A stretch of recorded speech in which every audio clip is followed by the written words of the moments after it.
know anybody that doesn't want to grow their arms. You don't walk into a gym and say, I want small arms. We all want bigger arms, right?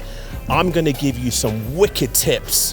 One exercise that's gonna be a game changer, which is gonna finally start putting some inches, when you measure your arms, it's gonna start putting some inches on the bicep. Do you know like these manual laborers that work, you know, on buildings? They got screwdrivers and they've got all these tools, right? And you'll see them, you know, maybe using the screwdriver as an example, and watch what their bicep does. The brachialis and the bicep, right? Look at that, right?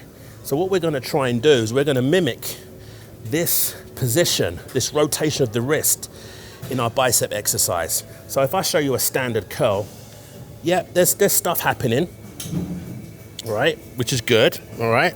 There's contraction happening, but why not add a little twist? You can do this standing with dumbbells.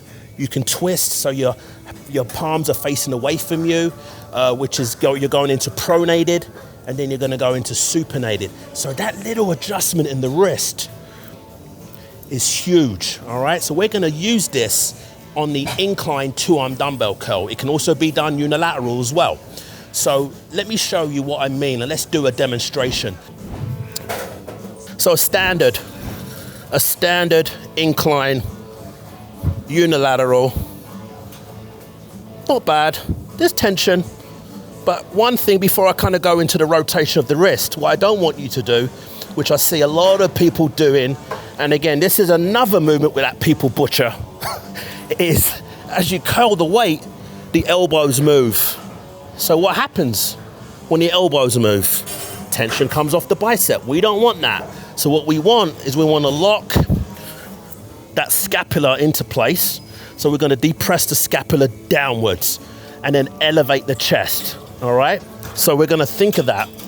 So, chest up, brace the core, scapula goes down, depressed, curl. The only thing that moves is your forearm. Keep that wrist strong. 1, 2, 3. Chest up. 1, no movement in that shoulder. The deltoid stays neutral.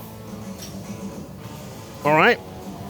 Now, let's take it to another level. Let's really put some mass. Let's put some size on those guns. So, check this out. We're gonna use that rotation of the wrist. All right, so we're gonna implement those two things. Number one, chest up, depress the scapula, don't move that deltoid, and then we're gonna add some rotation of the wrist. This is only 20 pounds. Now I'm gonna change the movement, I'm gonna add that twist, it's gonna feel like you've got 40 pounds in your hands, all right? So let's get that scapula in position, let's get that stability, because stability of the scapula is so important when training your bicep and tricep. All right, rotation. Already, the movement's just got harder.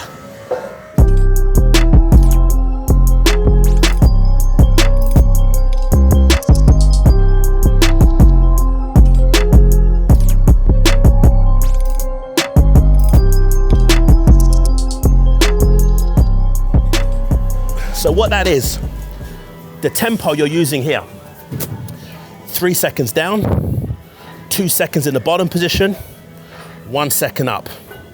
3 seconds down, 2 seconds in the bottom position, 1 second up, no pause at the top. So that would be a 3, 2, 1, 0 tempo. Can be done bilaterally, it can also be done unilaterally. Unilateral, take my tongue out.